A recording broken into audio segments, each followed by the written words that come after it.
Hey there, I'm Lance and I'm a gamer. And I'm Sam and I'm a non-gamer. And we are Love to Hate, where we try to help gamers find great games to play with non-gamers. And today we're taking a look at Rize Memory Challenge by Waffle Sandwich Games. Rize Memory Challenge is a game that is coming to Kickstarter, so after you watch this video, make sure to click the link down below in the description of this video, where it will take you to the Kickstarter campaign and you can learn more about it.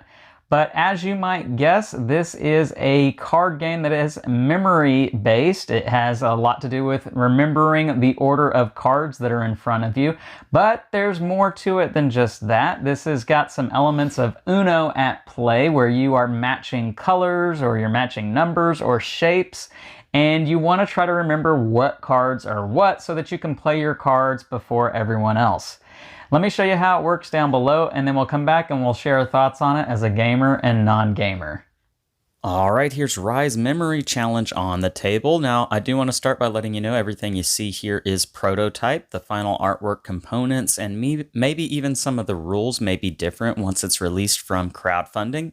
That being said, this is generally close to the finalized game, and you have a simple deck of cards. You're going to have two different types of cards. You've got your normal cards here that you are going to be playing the game with that have colors, shapes, and numbers on the card. That's right, there's three major ideas with the cards here. You've got the color, the background color, you've got the shape around the center number here, and then you have the number itself. And you're going to want to pay attention to those three things. Then you also have your special cards over here, and the backing on these cards is different. It's black compared to the gray color of the main cards. And you have three special cards. You've got Peek, Rally, and Punish. We'll cover what those three cards do here in just a second. Now, the setup for this game is very simple. You're going to shuffle this deck of cards. You're going to deal everyone 15 cards face down, and you are not allowed to look at those cards. And you'll make sure that everybody has one of each of these special cards, Peek, Rally, and Punish. And you can set those special cards off to the side for right now, as they do not come into play until later on in the game. Now, with your 15 cards, and we'll go ahead and deal out 15. So 5, 6, 7, 8, 9, 10, 11, 12, 13, 14, 15. And you'll leave the rest of the deck of cards in the center of the table. And with those 15 cards that each player has, they'll take the first 7 cards off their deck, leaving the rest of their deck somewhere nearby. And with those 7 cards, players are allowed to look at them and memorize them. So again, you want to try to pay attention to the color, the shape, and the number, and you can rearrange these in whatever order best helps you to memorize them. But once you have those set in your mind, you are going to place them in a line face down in front of you. And it might look something like that. I'll scoot these over so they're all on frame. And I've got my 7 cards here, and obviously you would spread this out and there would be more room to be able to play this, but as it is, I want to try to get everything on frame here for you guys.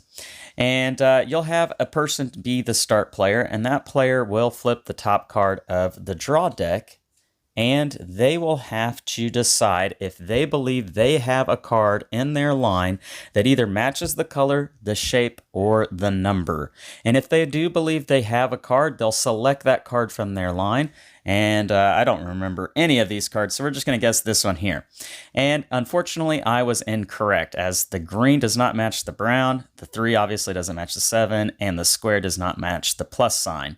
And so this is not a match. And whenever this happens, you have to take the top 3 cards of the draw deck, 1, 2, 3, and you place them on the bottom of your leftover cards that did not make your line.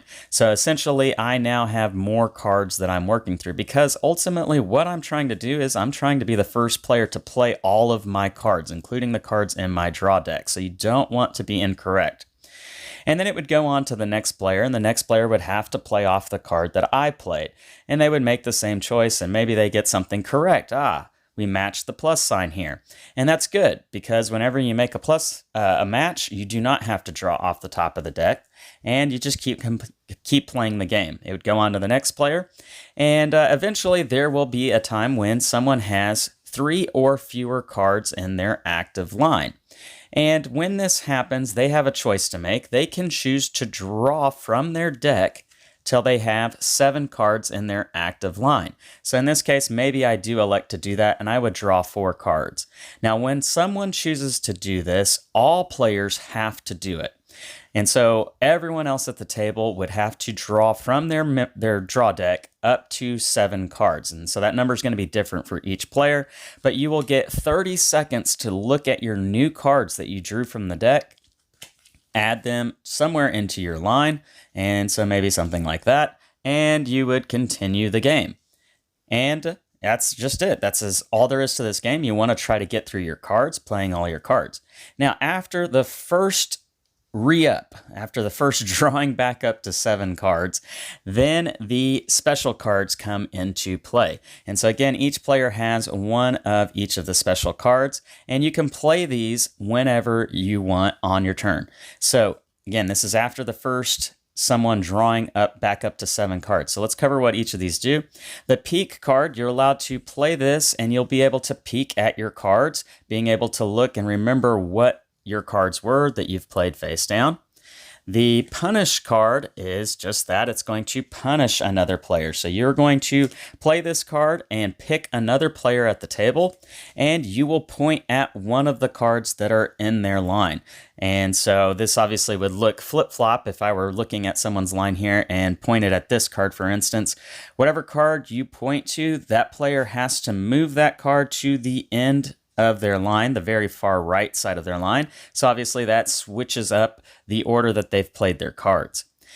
The rally card is going to let you play as many of your cards on your turn that you think you can connect. So if I play the rally card, I would play one of my cards to match the card that's out here, and then I can keep going if I believe I have more cards in my line that continue to match one after another. If I'm ever wrong, then my turn is immediately over and I have to draw 3 cards. And if I say pass because I don't think I have another card that matches, then my turn is over and it just goes on to the next player. And that's the gist of the game here. It's the first player to play all of their cards, and they will be the winner. And that is how you play Rize Memory Challenge. Let's go back up top and share our thoughts on this one. And we're back, and so we're going to share our thoughts on Rize Memory Challenge from a gamer and non-gamer's perspective. So Sam, what did you think about this one as a non-gamer? I thought it's very straightforward. I mean, everybody knows a memory game, but it takes it just a step further than that and makes it challenging, but it's still an easy game to play. Yeah, the fact that it's called Memory Challenge, I mean, that it is a challenge. That's where the game lies, is trying to challenge yourself in remembering not only the numbers and colors, but the shapes, and then you're getting more cards and you're having to remember those as well, and you're never quite sure what card's going to be on your turn to play off of. It's a very much a challenging experience. For you, was it enjoyable? The first time, no. The second time I won, so yes. I think what you're getting at there is that this is a game that definitely takes some skill to get better at. The more you play it, I think the better you get. Well, I think you need to kind of see it be played and see, I don't know,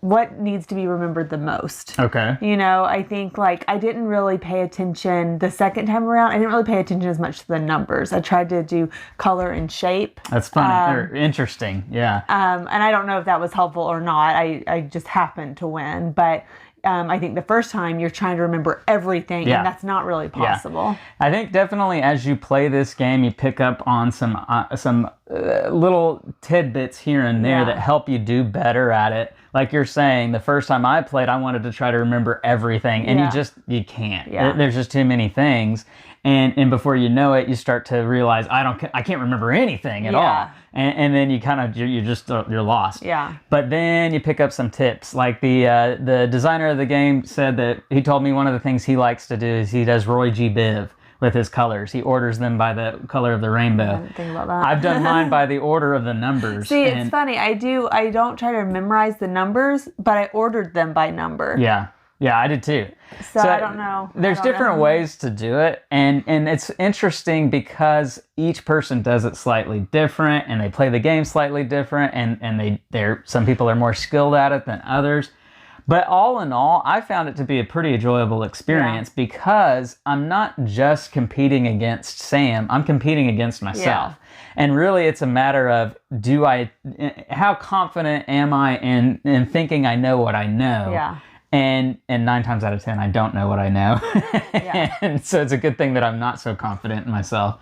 But it's a fun experience. It's something that I was able to play with our oldest son. He's 10. The box says ages 8 and up. I think that's right around accurate. Yeah. We could play this with, our 2 oldest kids, I feel like, and everybody's going to understand it and enjoy it. So, 1 to 4 players, takes about 10 minutes, as the box said. I would agree with all of that. What do you think about those special cards, the Rally, the Peak, the Punish cards? The first time I didn't use them at all, and the second time I only used 1. I think, I was ahead most of the game, so I didn't feel the need to use them. But you were losing, so you needed to use them. Well, yeah, let's throw that out there. But I'm glad they're there, but I don't think I think you could still have a totally normal, fun game without them. Okay. And I enjoy them because it is something, the Peak especially is something that you can utilize if you just feel completely lost. The Punish, even though it is a little bit take that, it's not extremely offsetting to where that person is devastated. You're moving one card out of it. Moving all their right. cards. And it is helpful, though. You can definitely mess with that person if you feel like they're really on a roll. Yeah. The Rally card is super powerful. It can really turn the game around. So I think they're fun. I think they shake the game up and they make it very interesting. Yeah. All in all, I think it's a fantastic little experience. And plus, it's this little tiny thing. We went on a trip recently, if I can talk. And we played this on the airplane. Yeah. So we can verify that you can take this anywhere and play it anywhere. So that is Rize Memory Challenge. It is from Waffle Sandwich Games. It's running on Kickstarter right now, so make sure to check that Kickstarter link down below in the description of this video now that you've watched it. Make sure to like and subscribe and push that bell button so you get notifications of all our new content. I'm Lance. I'm Sam. And we are Love to Hate, where we try to bridge the gap between gamers and non-gamers. We'll catch you next time.